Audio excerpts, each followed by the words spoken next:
Bueno, y ahora le damos la bienvenida a Fernando Olivera, quien está ahí con la escoba. La ha traído usted, es la característica. A ver, póngala ahí adelante si quiere usted. Su escoba está un poco maltrecha. Bueno, eso se ha malogrado un poco después de que lo agarró a escobazos al Contralor. Claro. Y a más de uno. Fernando Olivera representa el Frente Esperanza. Ahí está. Y regresa con su lucha de barrer con la corrupción. Pero no puedo evitar preguntarle, después de darle las buenas noches, señor Fernando Olivera, usted ha dedicado buena parte de su vida a tratar de demostrar la corrupción del primer gobierno aprista, y sin embargo, ellos lograron un segundo gobierno y ahora el señor García está de candidato y está por encima de usted en las preferencias. Entonces, por eso le digo, creo que su escoba está un poco maltrecha.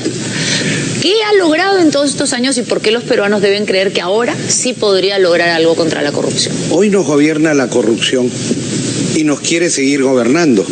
Acabas de citar a García, un ícono de la corrupción. ¿Gracias a qué? A que hay un poder judicial corrupto que permite la impunidad. Aquí hay jueces como los de Montesinos que le archivaron los casos aplicándole una indebida prescripción. Y a pesar de eso, continuó, porque si el corrupto no recibe la sanción, pues sigue robando.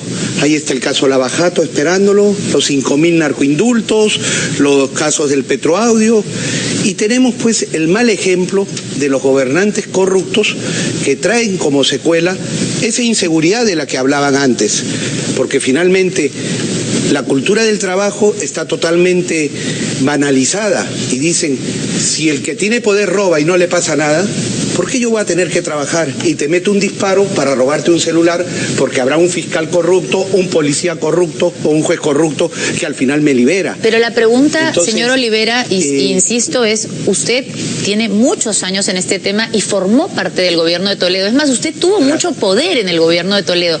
¿Por qué no triunfó allí contra la corrupción? Te lo estoy explicando, Sol. Por el poder judicial corrupto. Y creo que el pueblo sabe de lo que estoy hablando. Por eso es que nosotros tenemos declarada la guerra a la corrupción.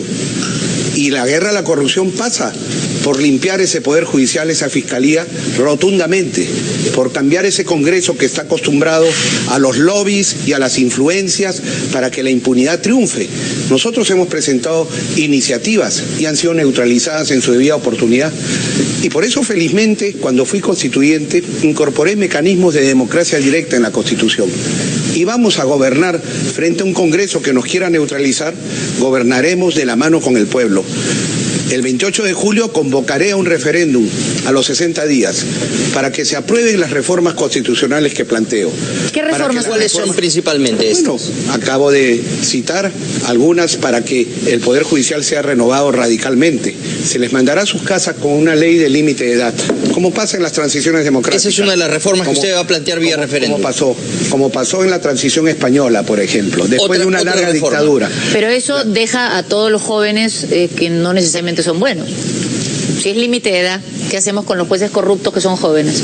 No, tienes que hacer una depuración, es que es una depuración. Limpias primero la Corte Suprema, renovando lo que es el Consejo de la Magistratura, que se va a su casa, lo eliminamos de la Constitución, porque en el futuro los jueces y fiscales serán nombrados por esos mismos poderes del Estado, sin interferencia política. ¿Eliminar el Consejo Nacional de la Magistratura? Pues sí, lo vamos a eliminar y habrán órganos de control externo. ¿Cómo se nombran entonces a los jueces?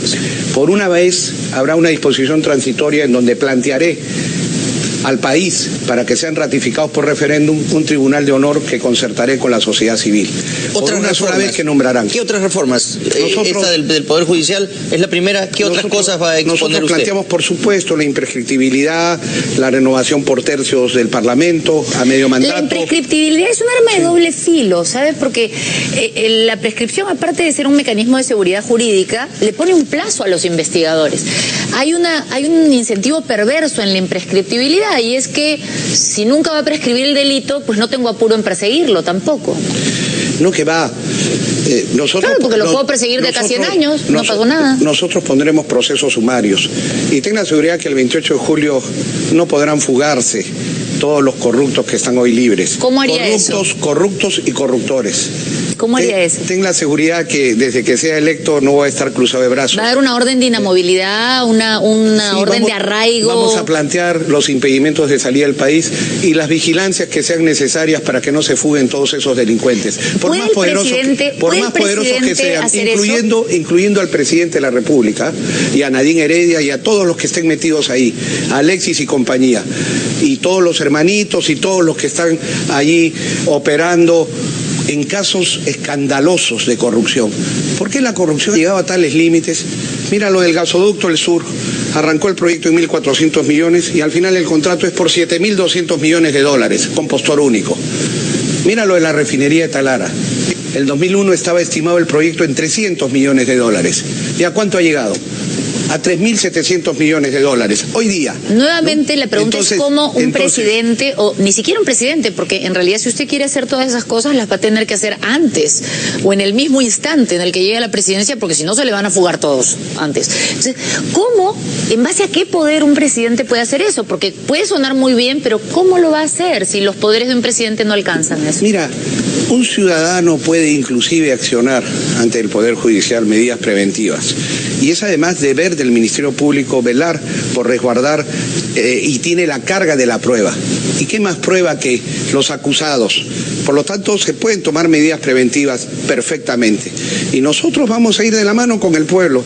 Por eso yo le digo, cuando pido el voto, ahora no solamente pido el voto para ganar la presidencia, pido que me acompañen cuando de una vez por todas implementemos estos cambios radicales y que la guerra total a la corrupción empieza el 28 de julio ya con medidas concretas, con reformas constitucionales, con reformas legales, que te impidan, por ejemplo, aplicar esos habeas corpus para impedir investigaciones judiciales, fiscales o parlamentarias, que te pongan penas muy severas para el perjuro, porque aquí todo el mundo miente y no pasa nada, que te permita efectivamente que haya un contralor que defienda el interés público, que cuide los caudales públicos, no como este contralor que dice, cuando llegué a mi cargo era 10% la coima, a medio mandato era 15% y ahora está en 30%. Hablando de la Contraloría, porque se volvió viral su presentación ahí, sí. Fue con la escoba, no lo dejaron subir con la escoba, se paró una persona a dar de alaridos, usted fue bien frontal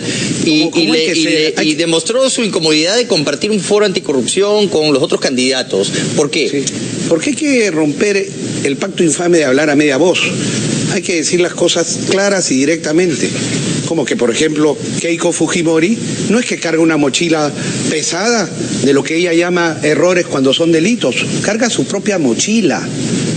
Ella ha hecho tráfico de influencias para lograr el indulto, 2 narcoindultos, en el caso Haydut, para 2 procesadas por narcotráfico. Y no quiere responder.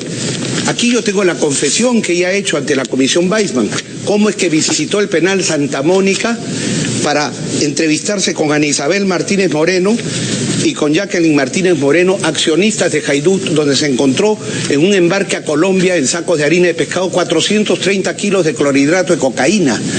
Y cuando estaban detenidas, procesadas por mandato judicial, fue a visitarlas y a los pocos días salió el narcoindulto de su padre. Eso se llama tráfico de influencias y debe responder. Como debe responder, ¿por qué mantiene como secretario general de Fuerza Popular a quien está denunciado nada menos que por la procuradora Julia Príncipe por lavado de dinero, Joaquín Ramírez, lavador de dinero, con una fortuna que hasta el día de hoy no explica?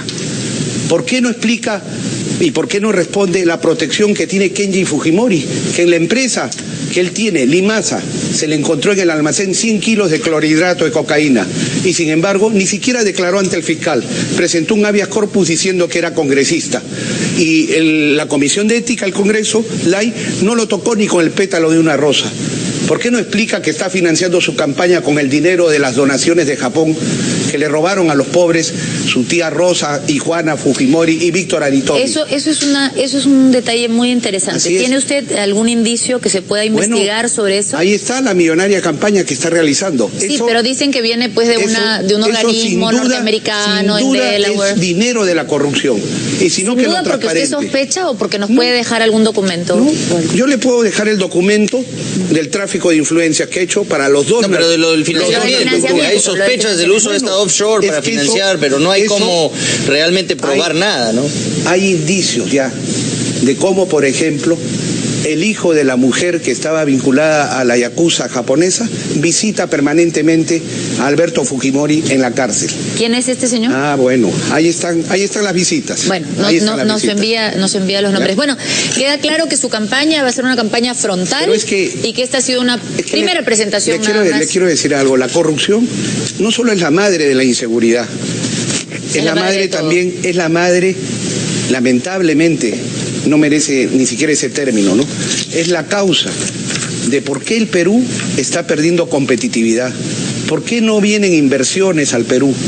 Porque se ha vuelto el país un destino corrupto. Y nosotros, atacando frontalmente la corrupción, vamos a echar a andar la economía. Tenemos 65 mil millones de dólares en proyectos de infraestructura a cofinanciar con el sector privado. Le prometemos que vamos a invitarlo. Necesitamos esos fondos para aplicarlos a la educación, que ese va a ser el eje central de nuestro gobierno. Bueno, no habrá más gasto en armamento, todo se aplicará en educación. Muchas gracias por haber estado aquí esta noche, señor Fernando Olivera, le agradecemos, nos hemos quedado corto de tiempo, pero será motivo para invitarlo en una nueva ocasión. Y aquí están todas las pruebas de la denuncia que hice contra el Contralor. Bueno, muchas gracias. De cómo hacía direccionamiento para la designación de una sociedad de auditores vinculada a la que él trabajó antes, en Arthur Andersen. Muchas gracias. Se nos ha agotado el tiempo, pero le agradecemos por haber estado aquí, si no, conversaremos en otra ocasión. Vamos ahora